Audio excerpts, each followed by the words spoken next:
You're listening to the Wealth Mindset Show, where Hicks and Zerker Capital Management's team of finance professionals, portfolio managers, and a life coach come together to tackle complex topics in finance and retirement planning so you don't have to. From investment strategies and wealth management to tax planning, retirement income, and aligning your money with your values and purpose, the Wealth Mindset Show offers the tools to thrive. All right. Hey. Welcome back to the Wealth Mindset Show, where the Hicks and Zerker team helps you manage wealth, navigate retirement, and make smart decisions for a secure, meaningful future. I'm Austin Wilson, Director of Investments at Hicks and Zerker Capital Management. I'm Josh Robb, Director of Wealth Management at Hicks and Zerker Capital Management. And joining us today is Jordan Shaw. He is an advisor at our firm, and we are going to be talking about scams, elder abuse, all the crazy stuff that happens in this world. It's crazy. And what we can do to help prevent it and just be aware of it. True. Yeah. But first of all, what's going on in your life? Jordan, give us the update. Yeah, well, speaking of scams, the plumbing situation at my home is barely better than it was. Last time I was on this podcast, actually, I gave an update, and I thought maybe shortly after it was getting I wouldn't resolved. say it's ongoing, but it's kind of plugged up. Nice. Yeah, trust me, I've drained all the jokes out of this that I could. There it is. See, another one. You got it. There's we're hoping to get it wrapped up, hopefully. But, you know, this whole thing about scamming, it's not just financial. There's services provided that can be scams as well. So, as the recipient of that, it's not fun. Nope. Yeah. No, and that's, what we'll talk a lot about. But, obviously we're right in the middle of the fun holiday season. So, just busy. That's how life is. All the different shows and events and parties and all that stuff. And just spending time with your family is important. It's also ice cold. It is freezing. I woke up, it was 4 degrees. And then by the time I got moving around a little bit more, it was up to 6. Okay. Nice. And that's just in your house. And when I left, that's right. I turn the thermostat up. Nope, I am cheap. I'm keeping the thermostat down. Then by the time I left, it was 11. So double digits. We're in the winter, and Jordan's coming to Ohio. You've actually had some winters since you've moved here. Yeah, thankfully. That's what I was looking for. You're missing out on back in PA. Yeah. Last year there wasn't much, so I'm glad we're getting You some didn't snow. think that was much. That was the most aggressive winter we've had in a while. Scraped off my windshields. It was cold, actually. That's true. We did get That's cold, true. just not a lot of snow. Yeah. So, scamming people. This is something we're all passionate about. Not doing it. Right. But teaching people about. We're talking about financial scams, elder abuse. Scammers, especially today, super sneaky. Yeah. Very persuasive. And I feel like there's a new angle with on some sort of scam all the time, right? Yeah. So we're going to talk about a lot about that. Any weird stories of an email that you almost clicked on, or a text to call, whatever, anything that comes to mind? I mean, we're going to get into it when we talk to some of the stuff, but to me, the big one is the ability to use AI now, right? So they can mimic sounding like people, which is just crazy to me. And it's like, you can get a phone call and be like, hey, I'm so-and-so who and they're recorded and it sounds just like them. Right. And they ask you for stuff. And that's just crazy. It is crazy. Yeah. One of the newer ones more recently that my wife and I have both received text saying that the BMV, right? The motor vehicle, we owe some unpaid ticket or something like that. And it's like, that one's strange. I don't know. I haven't gotten that one before. The other one was, for me, is the toll roads. I've had that a lot of the toll roads have gone to, these automated, They'll mail prepay you and all that stuff, or you just drive through, they track your license plate, and then, so you get those, you're like, oh man, for me, I had driven on the toll road recently, and it was like, oh, maybe I do owe that, but I'm not clicking on that link. I'm going to log in, and that's the key. We'll talk about that. But yeah, that's the one that almost took me a minute, because I'm like, well, could be legitimate. Right. I don't think it is, but those are the interesting ones. I have found, and we're going to talk about this a little bit, but if it's mail, it has a better chance of being legit.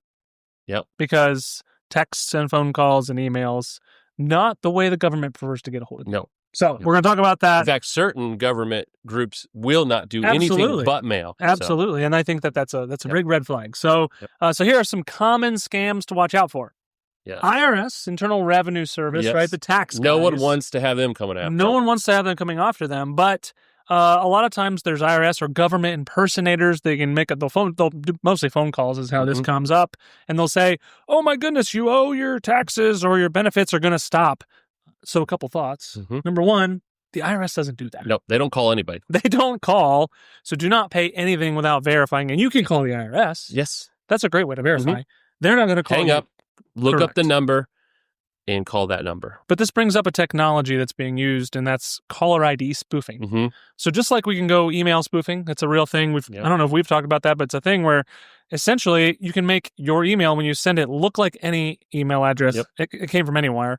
But then when you like go into the details and like hover over it, you'll actually see the email it came from, but it might not look like it. You can hide it and make it harder, yes. They can do the same thing with caller ID and make it look like it's coming from one number when it's actually coming from another, and that is no bueno. So that's one popular example. And why is that targeting perhaps older people? Well, because, again, there's government benefits. There's a fear of missing or losing something and the headache of trying to get it back. And so they're playing on that fear, because the bureaucracy of the federal government means if it is true and I lose my benefit, it could be months before I navigate the steps and forms and everything I need to do to get that back. And I don't want to lose that. So you're right. They're playing off the fear of losing something, or on the fear of, oh no, I don't want the federal government coming after me because I made a mistake. Right. And going off of that. Another one is debt collection, mortgage scams. And going back to the IRS, a lot of times they want you to pay them in Bitcoin because it is untraceable, for the most part, harder to trace. Another red flag. The government's not going to ask for Bitcoin or gift cards or anything like that. They can garnish wages. They'll get their money. So if they're asking for any form of payment that sounds weird, it's probably a scam. Well, that's the same across the board. Yeah, through all these. The government in general is not going to have it any other way. But with any of these scams, if they're asking for gift cards or crypto, those are very common. Those are the two most common. It's fake. Yes. No legitimate thing is going to ask for those. Yeah, unless like my Christmas list has gift cards on it. I'm Bitcoin? legitimate. And Bitcoin? No Bitcoin, but some gift cards. So I'm legitimate. Yeah, so, but yeah, Mom, if you're listening, Bitcoin. I do want gift cards. So oh, okay. It's not a scam. Not a scam. Not a scam. So yes, debt collection, mortgage scams. A lot of times they'll call or email or text. There's 5 ways they can do this, or even mail. They'll use mail for this as well, and saying, "Oh my goodness, you have a lawsuit outstanding, or we're foreclosing on your car or your home because you haven't paid. We're going to try and garnish your wages," all these other things. Well, if you, watch your credit report and make sure everything's legit and up to date on that, that's probably not going to be the case. There's no debt in your name that you don't know about and you're up to date on everything. Probably not it. One thing that I see, and this is funny because even reputable news channels are all about mortgage fraud being this thing. It's really not as easy to do as people think. Yeah. And all these title locks and all this stuff you need, probably unnecessary, right? Yeah. In most cases, I'm sure there may be 1 or 2 legitimate reasons. It's happened enough for it to exist, but it's not as rampant as it makes it. Exactly. So that's usually going to be false anyway. People can't just go steal your home equity and you're not going to know about it in most cases. So those are a couple other ones. Any other thoughts on those? There's really a fine line too between scams and persistent marketing. Like there's home warranty companies that will send you stuff and they'll also play on fear. Like your warranty's about to expire. Like call us and get an... Your car warranty is a great example of that. I feel like everywhere I turn, there's either somewhere something saying, hey, your car warranty is going to expire. I'm like, I don't even have one, but sure. Yeah. Or the gas company every month I feel like sends you, protect your gas line. Oh yeah. It's You're on responsible. You. And I'm like, I actually talked to my dude at the guy who works at the gas company. He's like, no, don't do that. Yeah. You're really not if it's actually like the fault of that. Yeah. Anyway, yes, there's a good distinguish there between some are not scamming you. They're just trying to get your business. And they're a legitimate business. You may just not need that insurance or whatever they're offering. Here's another one that I think might also impact the elderly population more than others, and that's tech support scams. And a lot of times this could be, pop-ups that say your computer's affected with a virus or click here. With Microsoft. Oh, it's a bad idea. Don't do that. Because that is going to actually get you a virus, which is usually ransomware. And then you do have to pay to get that off or reset your whole computer and lose everything. Exactly. So not a good one there. Anyone get a message about a package not being able to be delivered? That's all another common one. Never it's Christmas right now. This time of year. FedEx, UPS, they're the ones delivering, but people pretend to be them and say, click here to redo or confirm your address, and don't click on any of that. Don't click on Sometimes I text my mom and tell her package wasn't delivered to our house to see if she actually sent one. So that's that works. Yeah, that's a smart one. Yeah, that's right. Or just share an Amazon account and you know where it is at all. Don't look at during this time. I know this time of year it's like delete. You want to be surprised? Delete the app. Imposter scams. That's another one. So like this would be a scammer calls and this is what I talked to. Yeah, pretends to be a relative or your nephew, your grandson. Oh my goodness, Grandpa, we need help. I was in a car crash and I need this. They can match your voice and they're going to say, I just need $500 in Visa gift cards. Yeah. Or 1 Bitcoin. Yeah, stop asking for Bitcoin. and or else I'm going to go to jail. I'm stuck in a Mexican prison, or I don't know. This is probably not real, but they can match the voice of nearly anybody. And if they're, asking for money or personal information, hang up and call them yourself to verify before you do it directly through whatever was sent to you. And they're hoping call their parents or a relative to say, hey, is this really going on? And then, and again, it goes back to the fear, and they're hoping that you make an impulsive decision in that heightened emotional state about someone you care about. So it's really malicious. These ones I really hate out of all of them. They're just mean. Well, have your grandkids tried to get a hold of you for money? It's actually, my grandmother has received these calls before, and she's called me, are you okay? I'm okay. I'm fine, but and it's bad. Just sad that they are targeting the elderly for this. Yeah. This one in particular. And they're preying on the lack of understanding of what technology is there. Absolutely. Absolutely. The younger generation in general is aware of what could be done, and they're a little more cautious. And whereas the elderly generation, this wasn't a thing. Who called you on the phone was who they were. Right. And it is what it is. Yep. So it's sad. Another category would be something like relationship scams. So we live in a world where online social media friendships and online dating is very prevalent. I have my own opinions on that it's not the same or good, probably. But it gets taken way too far sometimes when you develop I call it like the long con, right? You could really chat with someone for days and days and months and build a great relationship, and you feel very comfortable with them because you online chat with them, which you've probably never seen them. You're probably being catfished. But yeah, then all of a sudden you're really buddies or you're in love or whatever. And they're like, I'm in urgent need of help and I'm in Zimbabwe and I need 10 grand right now. Zimbabwe. Boom. Yep. That's another one. It could also be somebody in person. I mean, we're talking a lot about the technology and digital side of these scams, but I mean, even before this technology, there were people who built the trust up of especially elderly people and then took advantage of them by, hey, let's change update your will and include me in all this stuff. And it doesn't have to just be technology.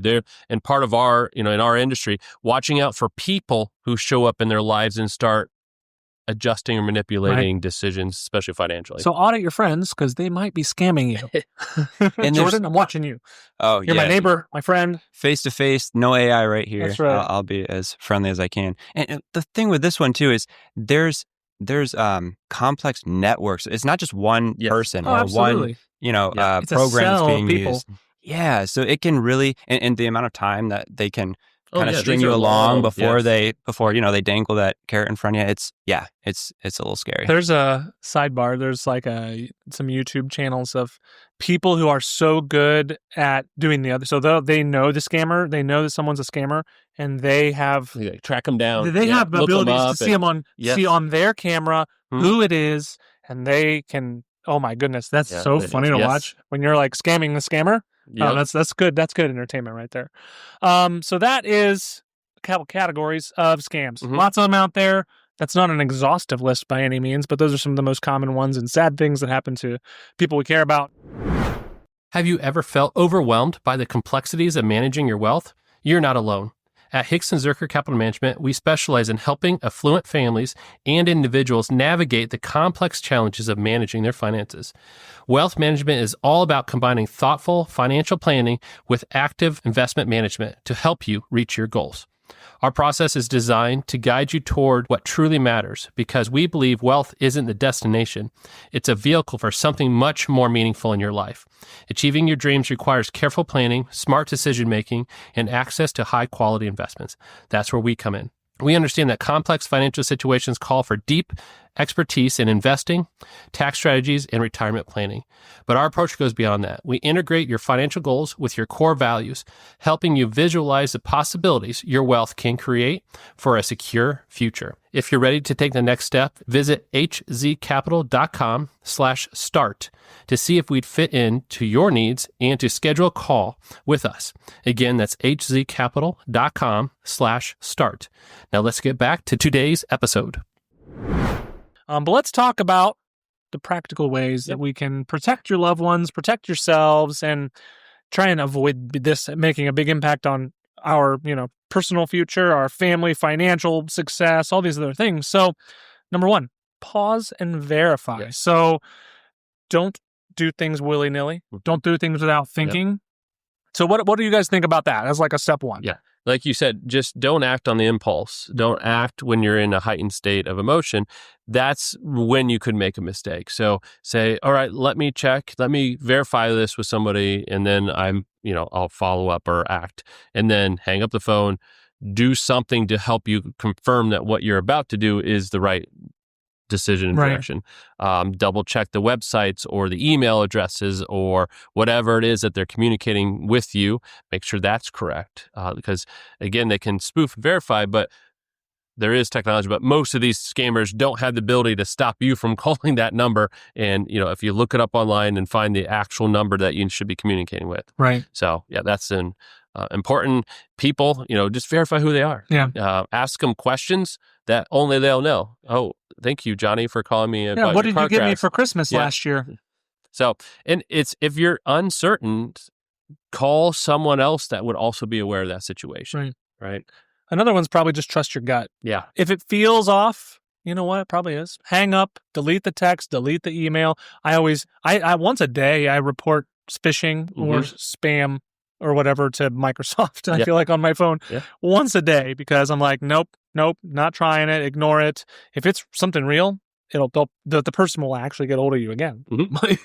Another one is added security. This is my compliance officer here. He is all about added layers of security. Yeah. And I always say it's okay or worth it to be a little inconvenienced if it adds that extra layer. So two-factor authentication. And all that is most people have a username or password when you're logging into whatever. Right. Adding a second layer, which is usually some code that is sent to you. Yep. Sometimes you use an app for that. Sometimes it's a texted code to your cell phone or whatever.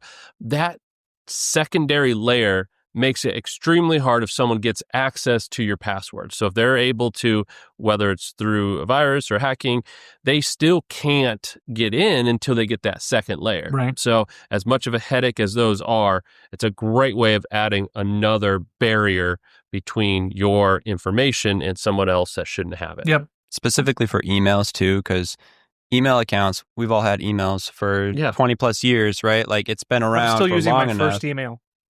Honestly, me too. It's a High Yahoo. school, like, Yahoo still. and they never required that. In fact, the multi-factor authentication wasn't very big back then. So you have to make the conscious choice to get into your email, go into the security settings, and add one, set it up. Because a lot of new softwares and programs, they require it now. But email is one of the biggest vulnerabilities that you have that scammers will use. And we would advocate for using a password manager. We use one here in the office. There's a lot of different options, but then it keeps all of your passwords secure for one. Don't reuse them. And it tells you if your passwords are weak, if they're reused, all these other things. It'll give you grades and scores. And it's a scary thing sometimes when you're like, I've used that for everything. I only used one. When I was young, I used one password for every single thing I had. I like it.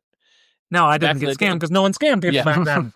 But that is the thing, is because if they just get it one spot, most of these hackers, when they get a password, are going to try out all the key places that they want just to see if you'd reused it. And so, they're not necessarily going to try to get the password from the secure place. They're going to go to the easy places like an email and hope you reuse that somewhere else that they want. So those are the keys there. Another one is just monitoring accounts. Yeah, keep an eye on everything. Keep an eye on everything. Keep an eye on your email, because it'll often tell you when people log into certain things. That's one thing. At history. Look at your bank statements and your investment statements. Look for anything unusual. Look at your credit report. We have an episode from way back in the day, probably 5 years ago, when we started the podcast, about your credit score. Yes, we talked about monitoring your credit report and all this other stuff. So check that out. We'll link that in the show notes. And then another one, Jordan, talk a little bit about maybe just adding someone else to help you through some of these decisions. Yeah, I think this is especially important for two categories of people. People who are just so busy that it's hard to keep track of everything going on in their life. If they have some sort of assistant or manager that helps them with their calendar and can monitor emails and things like that, that's what you need to do. For elderly people who, are more susceptible to these sorts of tricks and things, having someone else in your corner, and really having an advisor who doesn't just make sure that you have enough stocks in your account or whatever it is, but looks at everything involved with your financial picture, who can say, hey, we received this email from you. It's not a typical communication that you would send. We want to reach out to you directly and see how things are going. And do you have any questions with your accounts? And making sure someone else that can say, you've got protection on your accounts. They're being monitored by someone besides yourself. So that is also something that it's always good to have another set of eyes. Absolutely. So a couple final red flags before we wrap up. Really simply, if it says it's urgent, it might be fake. That's number one red flag. Act now or lose all your money. Probably a red flag. Secrecy. Don't tell anyone. Probably a red flag. We mentioned this multiple times, but strange payment methods. Josh wants gift cards. Josh wants Bitcoin, but most people aren't going to ask for that. Yeah. So, and I'm not asking for payment. Yeah, if they're not asking for those for payment, or if you're a financial advisor, we're not asking for those for payment. Nope. Probably bad. Yeah. And wire transfers, and that's the other one we haven't talked about. True.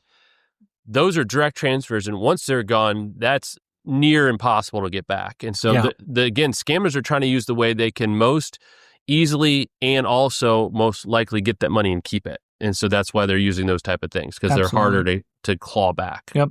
Another red flags, like look at how emails or texts are handled, odd phrases, typos. Is something this, just if I get something that I think is from Austin, is this how he communicates? Exactly. Is he using this similar phrasing, languages, typos? Is it normal for what I would expect from Austin or not? That's kind of that sniff test on that. Well, I mean, this doesn't even we haven't even been talking about, but this happens in the corporate world all the time. Mm-hmm. We've gotten, scam emails from, all the time, quote unquote, I'm using air quotes on a podcast, from Tony, our CEO. It wasn't from Tony. You can check. There's 5 ways to check whether he sent it or not. But he's just down the hall. He just asked him. Pop his head out. And so, he doesn't ask me to send him money or a gift card or, these sort of things. So, other ones are too good to be true offers. Yeah. If it's too good to be true, it probably is. Yep. So, red flag there. But I guess in closing, if it happens, if you're scammed, don't feel ashamed because it happens to everyone. It happens to the smartest people in the world. Contact your bank, contact your advisor. They will contact the police. Yeah. They will work with you to do as much as they can. Sometimes, unfortunately, you just are going to be out some money or whatever, but there are ways that you can often claw back some of that. If it happens on credit cards, it's very nice. Mm-hmm. That's usually a lot more covered than if it's cash. Why that's not what if it's cash or something like that, that's not the case. So that's kind of the wrap up here. Any final thoughts? That's reporting it, being open to say, hey, this is what happened, may help prevent others. Again, don't be ashamed that they're targeting a ton of people, and it happens more often than you think. And so communicating that to make sure we can try to prevent it from other people happening, but also see what we could do to try to rectify that is important, because again, it's everywhere. And that's the sad truth is I wish it wasn't, but it is more frequent than we and probably it's not realize. That it's not illegal. It is illegal. Yeah. But it's so unenforceable. Yeah. It just they can't catch everyone. They might catch 1 in 100. Yep. But still reporting it, still working through it makes sense. Absolutely. Jordan? Yep. And everyone will be targeted. Yes. There's no one that's going to escape this. Even if you try to be as off the grid as possible, these scams will find you. Yeah. So it's be on the lookout all the time. So I guess in closing, if today's episode was helpful or helped spark some thoughts, or you can share with someone, go ahead and do that. Hit that subscribe button on your podcast so that you get new episodes when they come out on Thursdays. Be sure to follow us on social media. We're pretty active on there, and we'd love to stay in touch. And if you're ready to invest with us, head over to hzcapital.com. We'd be happy to talk to you, and maybe we could be a good fit for you and your financial situation. Or you can just check out the resources we have, like the Timeless Principles of Investing at thewealthmindsetshow.com. And until next episode, have a good one. Talk to you later. Bye. Thank you for joining us at the Wealth Mindset Show, where we tackle the complexities of finance and life planning to help you align your wealth with your values. We hope today's conversation provided value and clarity as you navigate your financial journey.